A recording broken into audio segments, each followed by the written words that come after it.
तो वहीं मणिपुर और छत्तीसगढ़ की तुलना करने पर बीजेपी नेता विमल चोपड़ा के पोस्ट पर सियासी बवाल हो गया है। कांग्रेस ने इसे छत्तीसगढ़ में अशांति फैलाने का षड्यंत्र बताया और बीजेपी पर निशाना साधा। कांग्रेस ने इसे छत्तीसगढ़ का अपमान बताया। साथ ही साथ बीजेपी ने विमल चोपड़ा का समर्थन करते हुए कहा कि कांग्रेस को बीजेपी पर हमला करने के बजाय राज्य की कानून व्यवस्था सुधारनी चाहिए।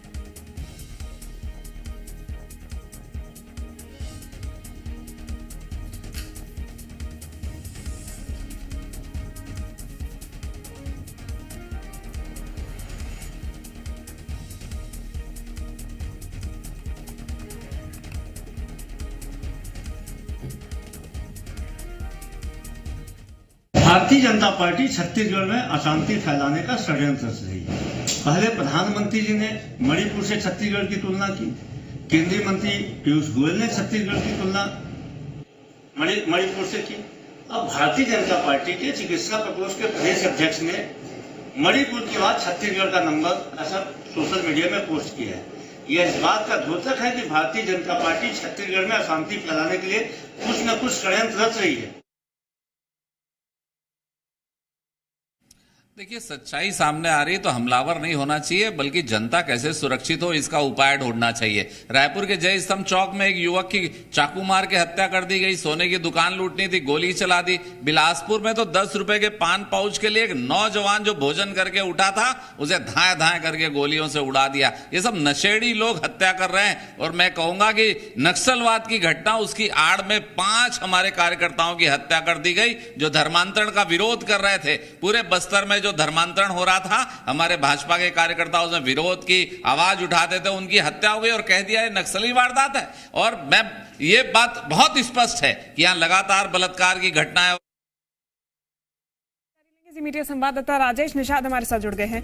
राजेश, मणिपुर की घटना को लेकर लगातार छत्तीसगढ़ में कांग्रेस का प्रदर्शन देखा जा रहा था, लेकिन अब इस पे सियासी बवाल भी चढ़ता जा रहा है।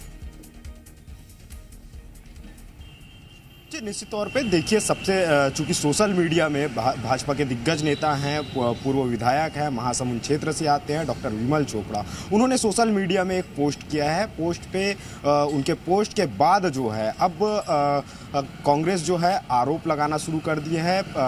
कांग्रेस के जो प्रदेश अध्यक्ष हैं उन्होंने भी ट्वीट किया है और उस पर जवाब दिया, और साथ साथ जो आरोप है वो उन्होंने लगाया है। उनका ये कहना है कि छत्तीसगढ़ को पूरी तरह से मणिपुर बनाने की जो तैयारी है वो भाजपा कर रही है। कुछ भी अनगढ़ जो सोशल मीडिया पे पोस्ट हैं वो किए जा रहे हैं, यहाँ हिंसा भड़काने की जो कोशिश है वो भाजपा की ओर से की जा रही है। लेकिन वहीं दूसरी ओर भाजपा भी ये साफ तौर पर कह रही है कि लगातार जिस तरह से जो घटनाएं हो रही है छत्तीसगढ़ में, उसका हवाला इन्होंने मणिपुर से जोड़ करके जो है सोशल मीडिया पे पोस्ट किए हैं। तो उन पे निश्चित तौर पे कहीं ना कहीं जो बयानबाजी है वो जारी है, और इस पूरे मसले के बाद छत्तीसगढ़ की सियासत भी इस वक्त गर्म हो चुकी है। बिल्कुल, सियासत गर्म नजर आ रही है। नसीहतों का दौर भी देखा जा रहा है। कुमारी शैलजा तक बयान करिए कि आप मणिपुर को संभालिए, छत्तीसगढ़ में शांति पहले से ही है।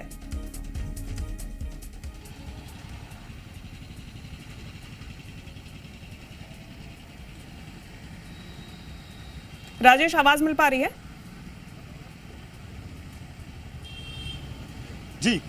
जी राजेश, आरोप प्रत्यारोप का दौर देखा जा रहा है। बड़े दिग्गज नेता भी इस बहस में उतरते हुए नजर आ रहे हैं। देखिए, निश्चित तौर पे जिस तरह के ये जो पोस्ट किए गए हैं उसके बाद कांग्रेस लगातार हमरावल है। पहले तो सुशील आनंद शुक्ला का भी हमने अभी बयान सुना। ठीक है राजेश, लौटूंगी मैं आपके पास। हमारे साथ अमित चंदानी जी जुड़ गए हैं बीजेपी से। अमित जी, बहुत स्वागत है आपका। आप छत्तीसगढ़ को लेकर नसीहत दे रहे हैं, लेकिन कांग्रेस को कहना है कि छत्तीसगढ़ में पहले से शांति है, आप मणिपुर संभालिए। छत्तीसगढ़ में 5 साल की बच्ची के साथ गैंगरेप हो रहा है और आज 4 दिन के बाद आरोपी पकड़े नहीं गए हैं और सरकार के मंत्री बाहर घूम रहे हैं और वहां से बयान दे रहे हैं। इससे शर्मसार करने वाली बात कोई हो ही नहीं सकती। और कहां पर रेप हुआ है? जहां पर उस बच्ची को पढ़ने के लिए रखा गया है। क्या कांग्रेस के लोगों को दर्द महसूस नहीं होता जो प्रदेश के लोग महसूस कर रहे हैं? क्या उन्हें पीड़ा नहीं होती? क्या उन्हें नहीं लगता कि ऐसे रेप नहीं होने चाहिए? क्या वो इस बात पे चर्चा करना चाहते हैं? नहीं करना चाहते हैं, क्योंकि ये राजनीतिक लोग हैं, मानवीय संवेदना इनमें है ही नहीं।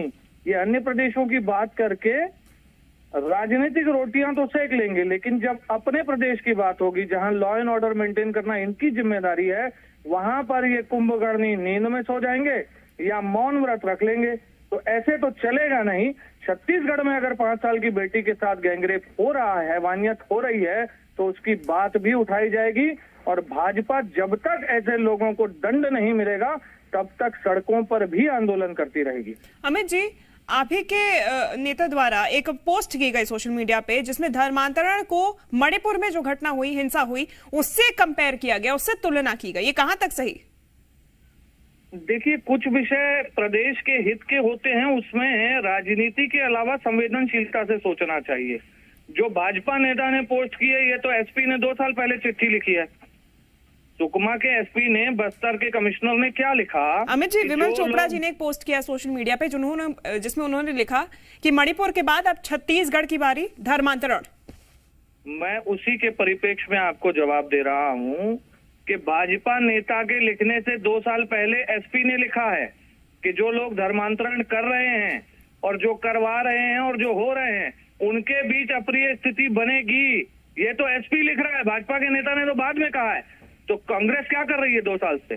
धर्मांतरण के विषय पे क्या हुआ है? बार बार शिकायतें मिलती हैं, बार बार नारायणपुर में आपने देखा क्या हुआ। नारायणपुर में हिंसा क्यों हुई? उसके पीछे क्या कोई जांच हुई? उसके पीछे जिन लोगों ने इस मामले को सुलझाने का ठीक है अमित जी, मैं लौटूंगी आपके पास। धनंजय सिंह जी हमारे साथ जुड़ गए हैं कांग्रेस से। धनंजय जी, स्वागत है आपका। देखिए, बीजेपी की तरफ से लगातार प्रहार किया जा रहा है, लेकिन छत्तीसगढ़ की बात करें, आप कांग्रेस की बात करें, तो लगातार आप मणिपुर की हिंसा को लेकर छत्तीसगढ़ में विरोध प्रदर्शन कर रहे हैं, लेकिन छत्तीसगढ़ में कानून व्यवस्था का क्या? देखिए, पहली बात ये बताइए, छत्तीसगढ़ में कहां पर हिंसा हुई है? कहां पर ऐसे कानून व्यवस्था के मामले क्या रेप की वारदात सामने नहीं आई? क्या हत्या की घटनाएं राजधानी रायपुर में सामने नहीं आई?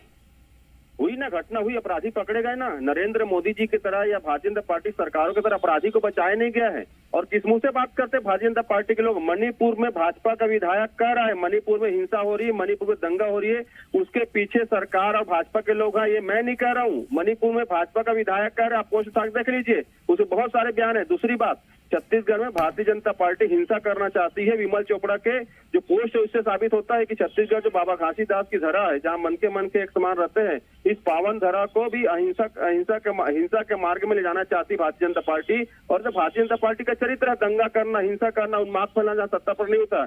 और मणिपुर के बारे में बात करिए ना, मणिपुर में भाजपा का विधायक कह रहे हैं ना, ये चीजें। धनंजय जी, छत्तीसगढ़ में रहते हुए मणिपुर पे कितना फोकस करेंगे आप? क्या जी?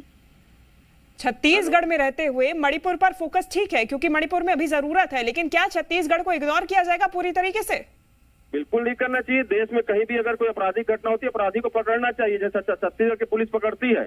लेकिन भारतीय जनता पार्टी बताए ना, वहाँ ब्रिजभूषण को बचाने का काम करते हैं। मणिपुर में दंगा हो रहा है, मणिपुर में हिंसा हो रहा है, महिलाओं को निवस्त किया जा रहा है, क्या कर रहा है वहाँ का मुख्यमंत्री? भाजपा का विधायक कर रहा है, भाजपा सरकार इसके पीछे है, वहाँ का राज्यपाल कह रहे हैं महापौर के मणिपुर की स्थिति ठीक नहीं, केंद्र सरकार चुप्पी बैठी हुई है। और कितने सारे उदाहरण आपको देना चाहूंगा मैं। और लेकिन जहाँ घटना होती है छत्तीसगढ़ में, कानून अपना काम कर रहा है, लेकिन भारतीय जनता पार्टी के उस नेता का पोस्ट ये बता रहा है कि भारतीय जनता पार्टी एक गंभीर षड्यंत्र कर रही छत्तीसगढ़। चलिए ठीक है धनंजय जी, अमित जी, धन्यवाद आप दोनों का हमारे साथ चर्चा में जुड़ने के लिए। लगातार आरोप प्रत्यारोप का दौर इस पे जारी है।